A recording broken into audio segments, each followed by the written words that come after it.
Muy buenas tardes, amigos de la Academia Nacional de Cultura Tradicional Margot Loyola Palacios.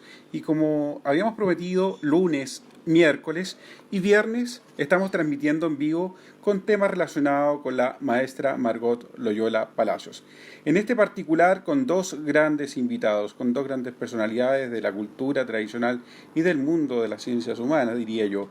Particularmente para hablar del título Marco Llora, Rapa Nui o El paraíso interior de Margot Loyola, de la autora Sonia Montesinos. Vamos a saludar a nuestros invitados, hoy día que son muy especiales. En primer lugar, por supuesto, a nuestra Premio Nacional, doña Sonia Montesinos. ¿Cómo está, estimada maestra? Era de otra. Perdón, Así que un beso a la distancia, Sonia.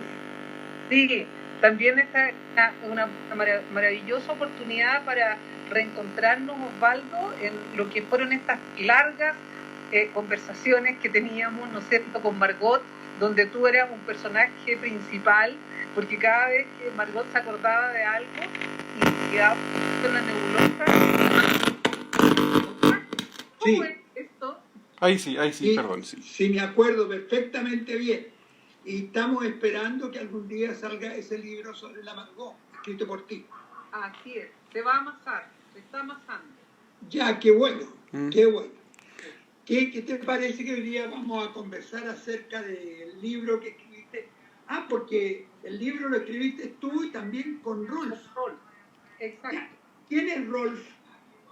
Rolf Fester es antropólogo, ¿sí?, dedicado hace mucho tiempo a los estudios indígenas, mapuches, y yo diría estos últimos 8 o 10 años dedicados a la cultura Rapa Nui, sobre todo a los aspectos políticos de la cultura Rapa Nui. ¡Qué bien! Y hay que decir también que es tu pareja, ¿no? Sí, bueno, por supuesto.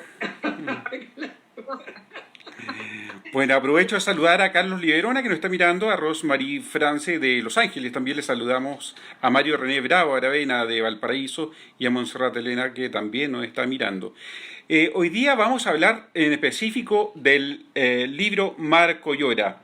Y hay temas esenciales, profesor Cádiz y maestra, respecto de la significancia de este libro, particularmente en la concepción de alteridad, en esta concepción maravillosa que uno puede comprender toda vez que van leyendo y adentrando en esta especie de simbiosis también que uno hace entre Margot Loyola Palacios y Rapa Nui. Quería Sonia, usted cuando escribe este libro, esta concepción de vincular a Margot Loyola con la isla, ¿cuál es su motivación esencialmente? Bueno, mira, yo creo que hay un tema central, que es que Margot es una de las primeras, ya, digamos, artistas, cultoras, ya, que va al mundo Rapa Nui y lo muestra a la sociedad chilena. ¿Ya? Esa es una cuestión fundamental que hay que entender. O sea, si pensamos en cómo es conocido Rapa Nui desde las expresiones, ¿no es cierto?, de la cultura musical, del arte musical, ya es Margot Loyola, digamos, ¿no es cierto?, quien podríamos decir es el puente, es la portavoz. Nadie antes lo había hecho, a excepción, ¿no es cierto?, de algunos investigadores, pero que no tenían, ¿no es cierto?, esta idea de transmitir, de mostrar ya al mundo chileno lo que es cultura. Además, imagínense en este mundo chileno, ¿no es cierto?, de la década, bueno, de 50, 60, digamos, que simplemente no conoce, o sea, apenas, ¿no es cierto?, valora lo mapuche, lo campesino, lo aymara. Cuando aparece Margot, ¿no es cierto?, mostrando este mundo, sin duda que se abrió ya para, yo diría, para la sociedad chilena un descubrimiento. Y entonces yo creo que Margot es ese puente maravilloso que hace que esa isla lejana pueda llegar a esta otra isla chilena. Sí. Hay otra cosa bien importante, que Margot va a ir rompiendo esquemas, porque va a mostrar tanto al hombre como a la mujer Rapa Nui. Sí. Porque si nosotros estábamos conversando con Sonia el otro día, no encontramos mujeres que tocaran acordeón en Rapa Nui, por ejemplo, o que tocaran ukelele o tocaran guitarra. todos esos instrumentos estaban en manos de hombres, las mujeres cantaban y bailaban, bailaban maravillosamente bien. Es Margot la que va a tocar guitarra, va a tocar ukelele y va a mostrar estos dos mundos como una sola cosa, que creemos que es fundamental. Yo no sé, Sonia, porque me preguntaban justamente por qué la mujer estaba en ese aspecto, en lo musical, como en un segundo plano en la isla. Sí, bueno, yo no sé si la palabra que podemos usar es arma, pero lo que yo creo es que hay podríamos decir, una división sexual, ¿ya?, de las manifestaciones y de las expresiones, ¿ya?, de la cultura musical Rapa Nui. Entonces, por un lado, los hombres, ¿no?, con los instrumentos, y las mujeres con su cuerpo, con su danza, ¿ya? Pero también hay un punto central de las mujeres, que es el canto, ¿ya? O sea, también hay una cuestión súper fuerte de, por ejemplo, quiénes son las que transmiten, ¿no es cierto?, los cantos rituales, los cantos antiguos, quienes hacen el caicay, por ejemplo, porque el caicay, ¿no es cierto?, no lo podemos dejar de lado, ¿ya? Y ahí entonces está como condensada toda la historia, o muy parte de la historia de la isla, en estos juegos de hilo, donde son las mujeres las que van cantando también, ¿no? O sea, ahí hay una doble cosa. Entonces, yo creo que tenemos esa idea de que hay no es que estén dejadas de lado, sino es que hay una división sexual. Y yo quisiera, a propósito de lo que tú decías delante, y que habíamos conversado también, Osvaldo, que este modo, digamos, en que Margot se acerca a lo femenino y lo masculino, va a estar dado por algo que también, y en el libro lo contamos, digamos, ¿no es cierto?, por estas dos personas que ella denomina sus maestros, ¿ya?, donde, ¿no es cierto?, está Felipe Liroroco, que representa el polo femenino, y Anita Paoa, que representa el polo, perdón, el masculino, digamos, y ella el polo femenino. Entonces ella trabaja con esto, no se queda solo con una parte, ¿ya?, que podría haber sido, ¿no es cierto?, o solo las mujeres o solo los hombres, sino es que ella hace, como dice Osvaldo, esta reunión ya de esta manifestación femenina y masculina, y la encarna en ella misma. Eso es notable. Aprovechamos de saludar a Ricardo Álvarez, que nos está viendo desde el Paraíso, a Mario Rivera García, desde La Serena, Julio Fernando San Martín, y desde el Carnaval San Antonio de Padua, también a René Naranjo, que nos envía su saludo, el de Radio Bio Bio. Y por supuesto, para nosotros muy interesante, estimada maestra, oiga, cuénteme una cosa. Cuando esta visión de la mujer de Margot Loyola, en este concepto de alteridad, ¿podría usted explicarnos esta concepción de alteridad? Mira, es bien interesante esa pregunta, porque lo que nosotros hemos descubierto, y en las conversaciones, ¿no?, que teníamos con Margot, la alteridad lo que hace, ¿no es cierto?, es la idea del otro, ¿ya?, es el otro. En este caso siempre se habla de la alteridad indígena o la alteridad femenina, ¿no?, o sea, el otro, que este es un concepto, digamos, antropológico bastante utilizado.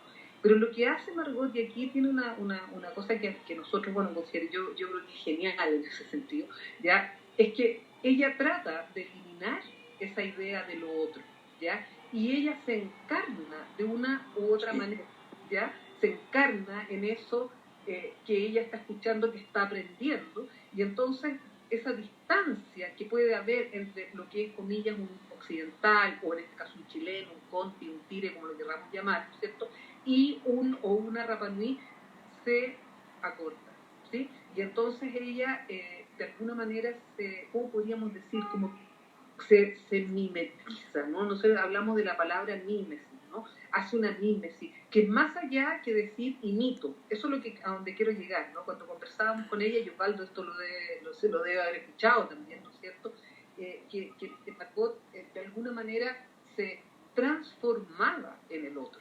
Exacto. En este caso, en el otro, en la otra. Entonces, eso a mí me parece que hay algo ahí muy notable, ¿me entiendes? Porque también, cuando ella, por ejemplo, en esta famosa foto, ¿no es cierto?, que tenemos acá también en el libro, se alcanza a ver, ¿no? Sí.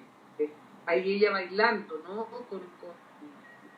Entonces, con Guillermo Najoe. Con Guillermo Najoe, exactamente. Y entonces este gesto, ¿no?, donde Margot está de alguna manera vestida, ¿no es cierto?, como Rapa Nui, pero no en ese afán folclorizante, ¿no?, sino sino justamente en esto que decimos de hacer esta mímesis profunda, ¿ya? Con este otro para disolver justamente esa alteridad. Eso es fascinante. Es realmente una expresión fascinante, como dice, y particularmente por esta vinculación en tantos hitos sociales tiene la isla desde el punto de vista de sus restricciones, desde el punto de vista de sus patriarcados, matriarcados, como usted quiera llamarlo, ¿verdad? Y desde ahí esta condición de la maestra de instalarse como uno más. A propósito de la importancia del género, por supuesto, porque yo creo que, y ahí podríamos avanzar, qué importancia tuvo el género de Margot Loyola, en este caso como la mujer, como la maestra, en esa cultura, digamos. Y ahí podríamos aproximar a otras cosas, ¿o no? Profesor Sí. Cádiz, o ambos. Sí, No, Osvaldo puede decir porque vivió también cómo ese mundo Rapa Nui la acogió a ella, cómo la leía, cómo la miraba, estuvo ahí con él. sí, la integraban y le decía tú ser una más de nosotros. Claro, Y el papá Kiko le decía, tú eres la hermana lejana que está en el fondo, claro, que claro. nunca se olvida de nosotros y que siempre está presente en nuestro majatu, le decía, en nuestros corazones. Ujú. ¿Te fijas? Margot tenía esa característica que ella no interpretaba ningún canto, ninguna danza, si no la había internalizado, Eso, si no se sentía una más de aquella comunidad a la que estaba representando. claro. En este caso, por eso que ella dice, yo nunca le exigí a Felipe que me enseñara tal o cual canto. Él cantaba por lo que quería y lo que quería le enseñaba.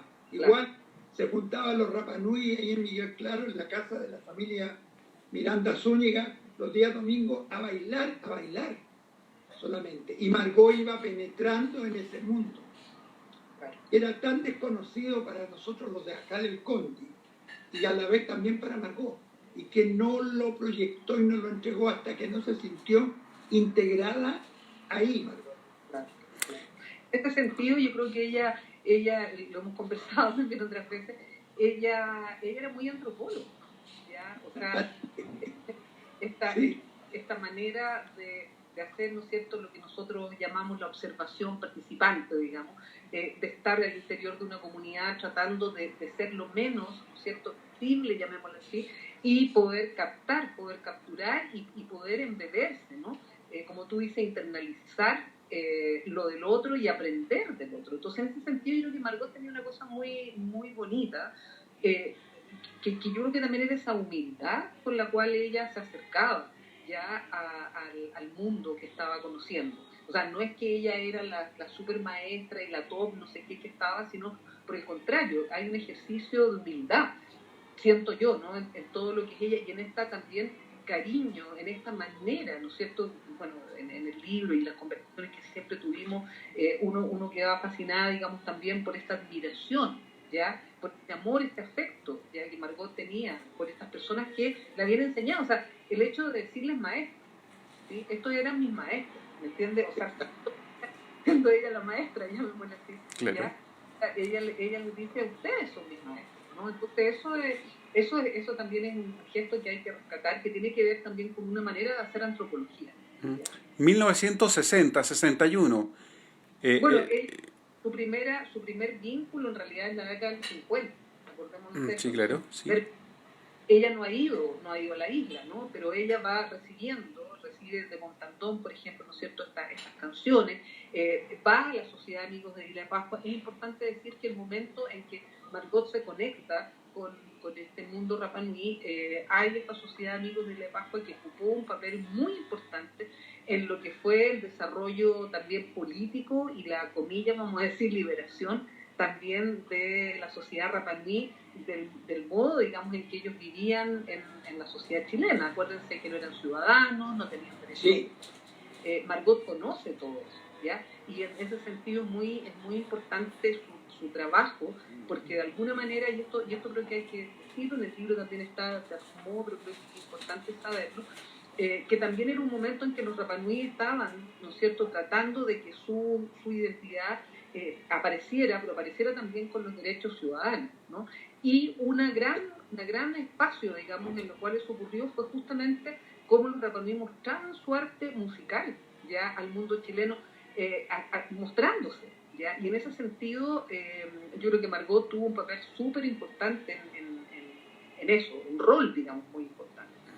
Mi referencia en el año 60, cuando da a conocer el recital en el Teatro Municipal, profesor, ¿no?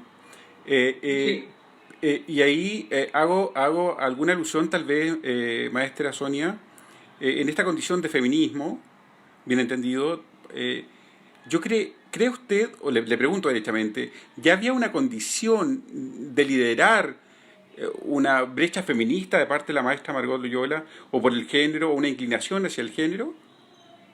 Mira, yo creo, no sé, Osvaldo, acá el que más puede, más puede decir sobre esto, pero mi opinión es que Margot, como muchas mujeres potentes, fuertes, digamos, que tuvieron que atravesar, pensemos, casi medio siglo, ¿ya?, de lo que fue la posibilidad de la liberación de las mujeres, del trabajo de las mujeres del mundo público, si bien ella no se autopostulaba como feminista, yo creo que su propia vida, si uno la mira ya desde todo lo que puede, digamos, cómo ella se construye también a sí misma, cómo tuvo que luchar también contra un montón de cosas que, claro, ella no las leyó, por lo menos de las conversaciones que tuvimos, no las leyó nunca en clave, digamos, feminista, no, bueno, yo era mujer, que estaba oprimida, no, por el contrario, yo creo que ella lo que demuestra, esto también es importante, es un empoderamiento femenino, eso es.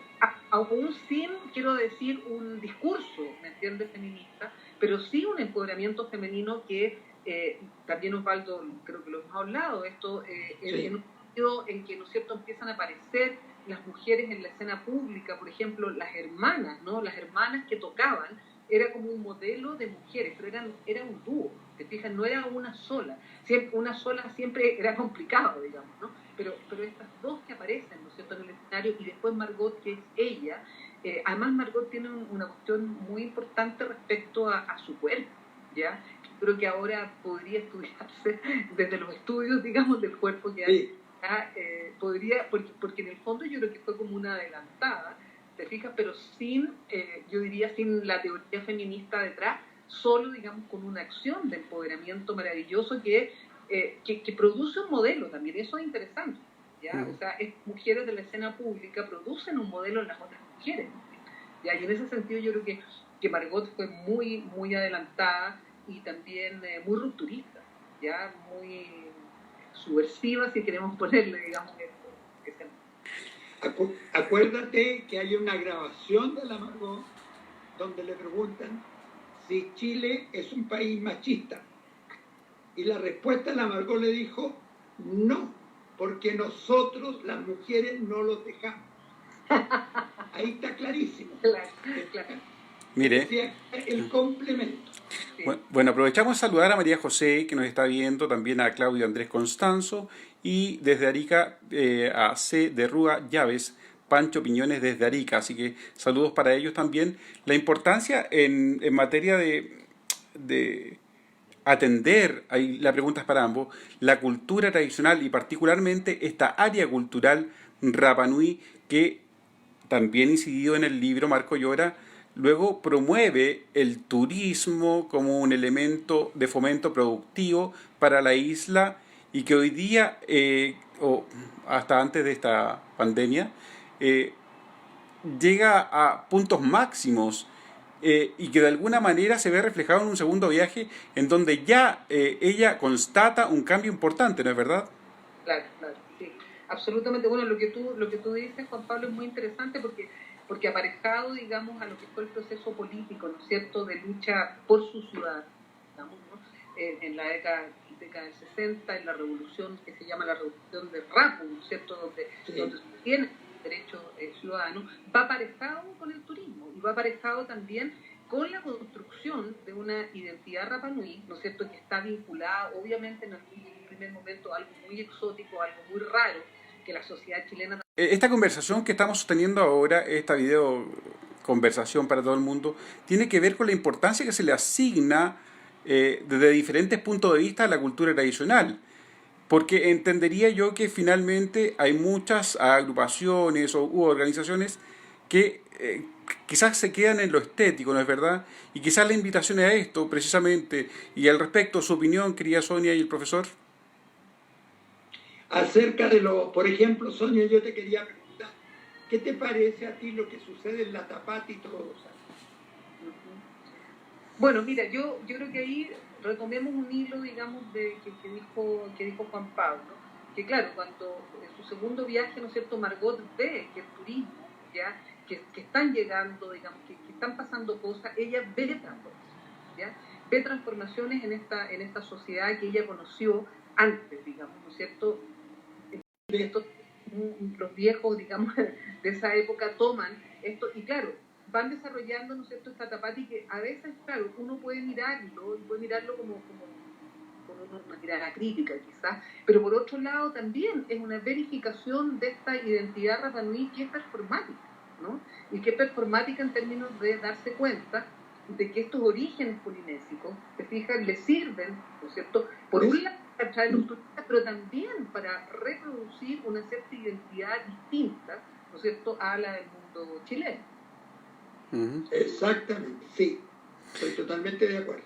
En esa línea, bueno, en esa línea de ideas, entonces, las danzas, habíamos hablado del tamuré y el sausao en particular, que han quedado en desuso.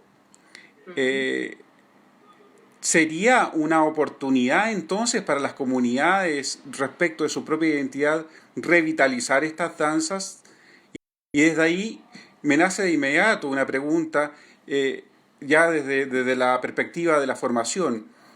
¿Qué tanto se ha hecho desde el punto de vista de la educación para comprender la diversidad cultural de esa zona cultural, esa área cultural, y ponerla en valor no solamente desde una perspectiva estética, porque ya estamos estudiando los programas de estudios, valga las redundancias, en donde no aparece necesariamente esta estructura para poder comprender la importancia de la diversidad cultural del país, ¿no?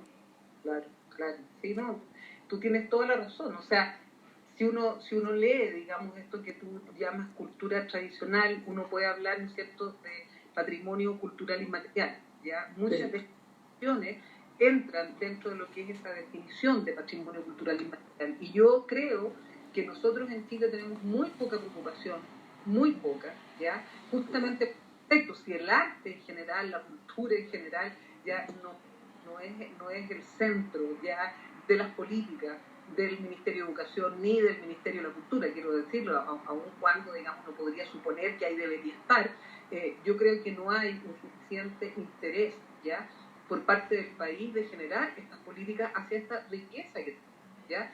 Lo que se enseña en los colegios, no solamente en términos de lo que es el patrimonio cultural inmaterial, sino es que de lo que es la historia de estos pueblos. Por ejemplo, esto mismo que estamos hablando ahora, ¿qué tienen idea? No saben que Margot Loyola, ¿te fijas? ¿Qué peso tuvo Margot Loyola en la incidencia, digamos, que tuvo no solo con los Rapa Nui, sino que con los Aymara, etcétera, ya con el mundo nortino? No lo saben porque no hay un interés, ¿ya? Y la pregunta que tendríamos que hacernos, ¿por qué tenemos somos tan negadores, diría yo, porque en el fondo tiene que ver con eso, tan negadores de nuestras propias culturas, de nuestras propias tradiciones? O sea, la pregunta es ¿por qué hemos llegado, digamos, a esto? Yo creo, Osvaldo, no sé, tú lo debes saber mejor que yo, pero en el pasado siento que por lo menos había una valoración ya más grande que la otra, ¿ya? Ahora se habla del patrimonio cultural inmaterial, está en la UNESCO, hay, digamos, una serie de políticas en el ministerio, pero no hay un fomento, ¿me entiendes? No hay algo que uno diga, pucha, efectivamente, nuestro país, ¿me entiendes? Tú estás valorando y no lo valora por lo que tú decías, Juan Pablo. O sea, porque cuando tú abres cualquier libro de texto escolar o cuando tú ves, digamos, cualquier programa, jamás están estas cosas, ¿me entiendes? No existen, ¿ya? Salvo que los niñitos les ponen, no sé, un día que no sé cuál es, ¿me entiendes tú? Donde les ponen ropitas de mapuche, ropitas de no sé qué, y los ponen a bailar. Pero no tienen ni idea qué basamento, qué es lo que hay detrás de todo. Eso sí, 22 de agosto, el Día Internacional del Folclore. Claro. O el Día Internacional de la Raza también. También, claro. no está el sustento, que es lo que dice Sonia. y no está el respeto por. ¿Sabes por qué eso se hace? Que era lo que decía la Margot. Si no es el movimiento por el movimiento, hay detrás todo un mundo que hay que conocer para poder llegar a eso otro. Exacto. Y la gente desgraciadamente no conoce todo otro y se queda solamente en lo externo. Yo pienso, tal como lo dije el otro día, que todos los gobiernos debieran tener muchas Sonia Montesinos, que yo sé que hay una sola, para que orientara esto, este quehacer. Porque si no vamos a la deriva, y es la verdad. Sí. No, yo siento que hay una deuda tremenda, y sobre todo porque, por lo que tú dices, Osvaldo, y que yo sé que lo decía la Margot y lo hablábamos, digamos. O sea, detrás de cada gesto, de cada forma de tomar un pañuelo, decía ella, hay una historia, y esa es la historia que queremos conocer. Y entonces, claro, cuando tú te acercas ya a lo que es este patrimonio cultural inmaterial, sabiendo sus sentidos, sabiendo sus contenidos, es muy distinto a decir, bueno, ya sabes que, mire, mueve la patita para allá, haga para acá, esto es una cuesta, es una falsa, es un salsao, no sé qué. Es una aproximación completamente distinta. Entonces tú ves ahora los kioscos, ¿no es cierto? Uno va por la calle y ves por los kioscos ese día, digamos, ¿no es cierto? Vendiendo en todas partes, ¿me entiendes tú? Estas rotitas, que incluso cuando tú dices esa forma de hacer esas rotitas, la gente no tiene idea, ¿me entiendes tú? Son todas apuche, ¿te fijas? ¿Y qué significa? Sí. Claro. Ahí hay un camino, y yo creo que en este sentido la Academia Margot Loyola ha hecho y sigue haciendo, digamos, un trabajo fundamental. Yo sé que es un trabajo a veces de lucha contra muchas cosas, ya, pero creo que es fundamental, porque si no existiera la academia, yo digo, bueno, ¿y dónde estaríamos? O sea, en las universidades hay un pedacito, no sé, ¿me entiendes tú? Un ratito, alguien que hace algo, y pare de contar, ya, pare de contar. Y entonces estamos a más frente a una cuestión que yo creo que tenemos que tomar del peso. Eso está. El problema es el valor. Entonces la gente cuando es como lo hace, la pregunta que nos hacemos, ¿estas nuevas generaciones van a ser capaces de retomar? ¿Te fijas? Mi gran pregunta es la transmisión. Por eso digo que la academia es muy importante, porque cuando uno piensa en el patrimonio cultural inmaterial, lo básico es la transmisión, ¿ya? ¿Cómo esto se transmite? ¿Quién lo está transmitiendo? ¿Ya? Cuando ya no hay quien lo transmita, ¿y cómo? Se terminó. Ese es el problema. Bueno. Por eso Margot hablaba del Chile secreto. Decía, hay que salir de Santiago, poquititos metros, no, poquititos kilómetros, y vamos a descubrir un nuevo Chile. Así es. Lo que pasa es que ese Chile tenemos que respetarlo, tenemos que amarlo y darlo a conocer, y dejarlo tranquilito ahí. Tal vez no tanto, profesor, diría yo. Por cierto, Rosemary de Los Ángeles nos dice mis respetos a ustedes por todo este gran trabajo que están realizando a través de los años. Hace una consideración muy especial a la maestra Sonia Montesinos y al profesor Cáiz. Mario Rivera García dice, por eso se agradece que puedan hacer estos programas que nos enseñan y nos dan conocimiento. Camilo Leiva podría decir que Margot hizo un rescate a la subalternidad, sacándola a flote y mostrando distintas realidades. La academia, dicen, es un pilar fundamental para todos nosotros. Para nosotros como Academia Nacional también agradecemos estos gestos, estas palabras, y lo que hacemos, diría yo, a valor de todo, o quizás atreviéndonos a inventar, es justamente llevar a ustedes la importancia de la cultura tradicional, y que tengamos hoy día presente en esta discusión o en este programa a una gran Sonia Montesinos es que nos llena de orgullo y nos llena de honor, porque entendemos entonces que la labor está siendo correcta. En ese sentido, querida Sonia, usted fue parte también del centenario Margot Loyola. Yo quiero volver al Marco Llora, porque creo que hay que considerar, y ahí también la recomendación del profesor Cáiz, que este libro, y lo dijo en el programa anterior, sería parte esencial de poder entender una dimensión desde la perspectiva de lo que ustedes vieron en la isla y que es bastante más contemporánea respecto de lo sociopolítico que podría mostrarse en la historiografía, ¿no es verdad? Al respecto, ¿qué podría aportarnos, querida Sonia? No, lo que les puedo aportar ahí es que Roll recopiló en la isla un conjunto de testimonios, ¿ya?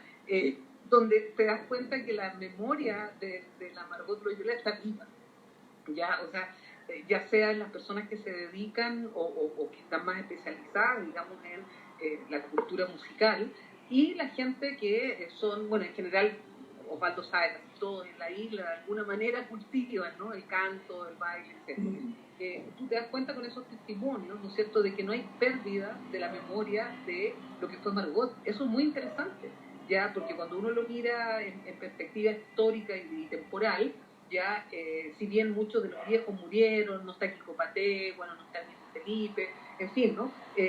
Sí, los otros jóvenes que estuvieron también con Margot, por ejemplo, en Santiago, o que la conocieron, digamos, allá en su segundo viaje también, ya la recuerdan y tienen toda una opinión sobre ella, ¿no? Entonces, eso me parece a mí súper interesante porque significa que, quiero decir con esto, que hubo un peso, ¿ya? O sea, porque claro, cuando Rol preguntaba y los entrevistaba, o sea, obviamente todos sabían de Margot Loyola, ¿ya? Entonces eso a mí me parece que es algo notable y a rescatar, ¿no? Porque uno pudiera decir, bueno, pasó el tiempo y ya, se olvidó eso, no, está ahí.